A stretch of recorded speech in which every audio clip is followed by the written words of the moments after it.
प्रवरा नदीवर भंडारदरा धरणाच्या खाली निळवंडे धरण बांधण्याचा निर्णय 1970 मध्ये झाला। हे धरण व त्याचे कालवे तयार करण्यासाठी तब्बल 50 वर्षाचा कालावधी गेला। या धरणाच्या पाण्यावर शेती बागायती होईल या आशेवर एक पिढी सरली। आता धरणाच्या कालव्याचे काम पूर्ण होत आहे। या कालव्यात पाणी सोडण्याची चाचणी मुख्यमंत्री एकनाथ शिंदे व उपमुख्यमंत्री देवेंद्र फडणवीस यांच्या हस्ते 31 मे रोजी होणार आहे। या धरणाच्या श्रेयावरून बाळासाहेब थोरात व राधाकृष्ण विखे यांच्यात झुपली आहे। नेमकं काय आहे हा प्रकल्प आणि का प्रकल्प हा रखडला आहे, राजकीय श्रेयवाद काय आहे, हेच आपण या व्हिडिओच्या माध्यमातून जाणून घेऊया। नमस्कार, मी प्रवीण सरवसे, लेट्स अप मराठीमध्ये आपलं स्वागत करतो। निळवंडे धरण बांधण्यासाठी 15 वर्षाचा कालावधी गेला। या धरणातील 8.32 टीएमसी पाणी शेतीला मिळणार आहे। अकोले, संगमनेर, कोपरगाव, राहाता, श्रीरामपूर, राहुरी व सिन्नर या तालुक्यातील 182 गावांना हे पाणी मिळणार आहे। या प्रकल्पातून 64,260 हेक्टर क्षेत्र सिंचनाखाली येणार असून त्यातील डावा कालवा हा 85 किलोमीटर आहे।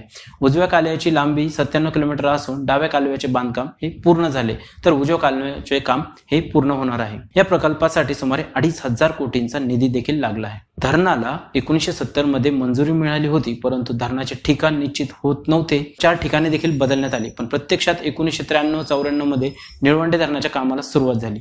परंतु सुरुवातीला निधी कमी मिळत गेला। त्यात केंद्रीय जल आयोगाने सुरुवातीला धरणाला परवानगी दिली होती, परंतु जायकवाडी धरणाला जाणारे पाणी अडवले जाईल त्यामुळे जल आयोगाने परवानगी नाकारली। येथे धरण उभे राहिल्यास जायकवाडीला कमी पाणी येईल यावरून मराठवाड्यातून आक्षेप घेण्यात आला। 2008 मध्ये निळवंडे धरण बांधून पूर्ण झाले। धरण बांधले पण कालवे उभारण्यातच आले नाही, हा महत्वाचा मुद्दा होता, असे निळवंडे पाणी वाटप कृती समितीचे अध्यक्ष नानासाहेब शेळके यांनी सांगितले। त्यानंतर खासदार सदाशिव लोखंडे यांनी हा प्रश्न थेट पंतप्रधानांसमोर मांडला। त्यानंतर केंद्र व राज्याचा निधी देखील मिळाला। तसेच समन्वय पाणी वाटपाच्या धोरणानुसार जायकवाडी धरण 65% भरल्यानंतरच निळवंडेत पाणी अडविता येणार नाही असे ठरले। या प्रकल्पाच्या निधीवरून महसूल मंत्री राधाकृष्ण विखे व बाळासाहेब थोरात यांच्यामध्ये आरोप प्रत्यारोप सुरू झाले। निळवंडे प्रकल्प हा माजी महसूल मंत्री बाळासाहेब थोरात यांच्यामुळेच पूर्ण झाला आहे। त्याचबरोबर डाव्या आणि उजव्या कालव्यांची कामे कोरोना संकट काळातही सुरू ठेवून ऑक्टोबर 2022 मध्ये पाणी देण्याचे उद्दिष्ट देखील ठेवण्यात आले होते। हे धरणाचे श्रेय माजी मंत्री मधुकर पिचड व थोरात यांनाच जातो असा दावा माजी आमदार सुधीर तांबे यांनी केलाय। खरे तर या प्रकल्पाला निधी देण्याचे श्रेय हे 1995 ते 99 या युती सरकारला आहे। या सरकारने सर्वात प्रथम निधी दिला होता। त्यानंतर खासदार सदाशिव लोखंडे यांनी केंद्रातून निधी आणला आहे, त्यामुळेच कालवे होऊ शकले आहेत।